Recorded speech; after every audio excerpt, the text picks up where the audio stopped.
नमस्कार, स्वागत है आपका यूके 24x7 न्यूज़ में। मैं वेद प्रकाश आर्य आज कांग्रेस के धारी ब्लॉक के ऑफिस में उपस्थित हूं और यहां पर आज ब्लॉक कांग्रेस कमेटी की मीटिंग का आयोजन किया गया है, जिसकी अध्यक्षता ब्लॉक अध्यक्ष श्री दीवान सिंह बिष्ट जी के द्वारा हुई है। और आज के मुख्य अतिथि हैं प्रदेश कांग्रेस कमेटी के सदस्य श्री गोपाल सिंह बिष्ट जी। सर, जैसा कि आने वाले चुनाव में आपकी तैयारियां कैसी चल रही हैं? धन्यवाद वेद भाई साहब।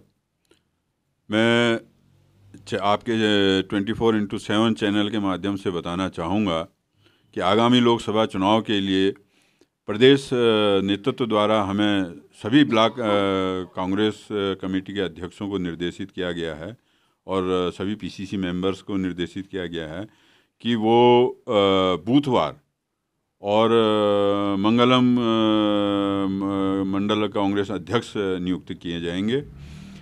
और मैं आपके माध्यम से ये सुनिश्चित भी करना चाहता हूँ कि हम तमाम कार्यकर्ता आगामी लोकसभा चुनाव में भाजपा को कड़ी चुनौती देने की स्थिति में रहेंगे। सर, बीजेपी इस समय काफ़ी ज़ोर शोर से प्रचार प्रसार कर रही है और जहां तक कि दिख रहा है कि कांग्रेस अभी भी बहुत सुस्त पड़ी है। क्या लास्ट बॉल में छक्का मारने का विचार है? देखिए, भाजपा के पास एकमात्र मुद्दा जो है वो धार्मिक रूप से जनता को बरगलाना है और कांग्रेस के पास जो मुद्दे हैं बेरोजगारी मुद्दा है और महंगाई मुद्दा है, आपदा से जो क्षतिग्रस्त हुआ है उनके मुआवजे का मुद्दा है, सड़कों का मुद्दा है, शिक्षा, स्वास्थ्य, ये तमाम मुद्दे हैं जिन मुद्दों को लेकर हम जनता के पास जाएंगे और हमें निश्चित तौर पर जनता का समर्थन मिलेगा, ऐसा पूर्ण विश्वास है। अयोध्या में राम जी की प्राण प्रतिष्ठा और पूरा भारतीय जनता पार्टी ने की धर्म को राजनीति से जोड़ करके आधे अधूरे मंदिर में प्राण प्रतिष्ठा का कार्यक्रम हो रहा है, तो इसका असर कितना पड़ने वाला है? देखिए, इसका असर आम जनमानस में बिल्कुल नहीं पड़ने वाला है, क्योंकि जनता को विदित है, क्योंकि हम लोग पर्वतीय क्षेत्रों के और अपने इष्ट देवताओं को मानने वाले लोग हैं। हम सब अपने मंदिरों में प्राण प्रतिष्ठा करते हैं, तब करते हैं जब उस मंदिर का निर्माण कार्य पूरा हो जाता है। और चुनावी मुद्दा, चुनाव को देखते हुए भाजपा बहुत जल्दबाजी में इस मंदिर का प्राण प्रतिष्ठा कर रही है, जिसका विरोध हिंदुस्तान के चारों शंकराचार्यों ने और बड़े बड़े बुद्धिजीवियों, ज्योतिषाचार्यों ने भी किया है। और इसका हमको, कांग्रेस को कोई बहुत फर्क इसका चुनाव में नहीं पड़ेगा।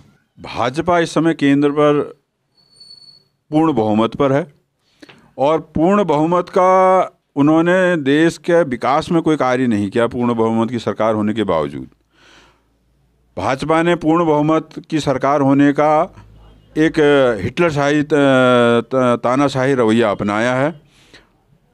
विपक्ष को संसद से बर्खास्त करने का ये इतिहास में आज से 75 साल के इस आज़ादी के बाद पहली बार ऐसा हुआ है कि एक मुश्त 75, 100, 150 सांसदों को बर्खास्त किया और अपने जो अनुशासनहीन थे, जिनके वक्तव्य समाज को तोड़ने वाले थे, ऐसे जिनके ऊपर यौन शोषण के आरोप लगे, जिनके ऊपर भ्रष्टाचार के आरोप लगे, जिन्होंने हेट स्पीच के जिनके ऊपर आरोप लगे, ऐसे सांसदों को उन्होंने अपने आज भी संसद से बर्खास्त नहीं किया है। और रही बात इन सब चीज़ों को हमारे सांसद, हमारे नेता राहुल गांधी जी की यात्रा जो है पूर्व से पश्चिम की ओर शुरू हो चुकी है। आज चाहे मीडिया उसको दिखाए या न दिखाए, लेकिन लाखों की संख्या में आसाम में 6 दिन की यात्रा शुरू हुई है और लाखों की संख्या में उनको जन समर्थन मिल रहा है। इससे लोगों में एक भाजपा के प्रति आक्रोश है और भाजपा की नीतियों के प्रति आक्रोश है। सर, बीजेपी ने पिछले चुनाव में बूथ लेवल पर बहुत ज़्यादा काम किया और जन जन तक अपनी बात पहुंचाने में वे सफल रहे, इसीलिए उनको विजय मिली। तो कांग्रेस इसमें बूथ लेवल पर बूथ लेवल तक पहुंचने में कि ताकि कांग्रेस की जो रणनीति है, कांग्रेस के जो विचार हैं वो जन जन तक पहुंचे। तो जब तक कांग्रेस में बूथ लेवल पर लोगों को मजबूत नहीं करेगी तो तब तक कैसे आगे बढ़ेंगे और कैसे चुनाव जीतेंगे, इस पर आपके क्या विचार हैं? कांग्रेस बूथ लेवल पर बहुत मजबूत है और हमारे जितने भी ब्लॉक अध्यक्ष, नगर अध्यक्ष, इन सबको निर्देशित किया गया है कि हर बूथ पर कम से कम 15 कार्यकर्ता एक बूथ पर मौजूद रहते हैं और वही कांग्रेस की नीतियों को जन जन तक पहुंचाएंगे, चाहे वो ग्रामीण स्तर हो चाहे वो शहरी स्तर हो। एक एक नीतियों को भाजपा की जो राष्ट्र विरोधी और सनातन विरोधी और बेरोजगार विरोधी, किसान विरोधी, ये जो नीतियां हैं इनको जन जन तक पहुंचाने का काम कांग्रेस के तमाम कार्यकर्ता करेंगे।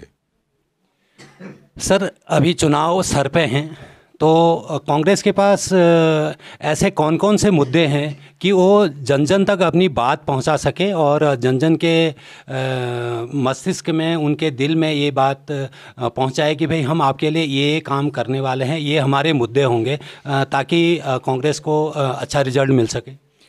देखिए, कांग्रेस के पास सबसे बड़ा मुद्दा बेरोजगारी का है, महंगाई का है और किसानों का है और हमारे दलित भाइयों के उत्थान का है, दलित समाज के उत्थान का है।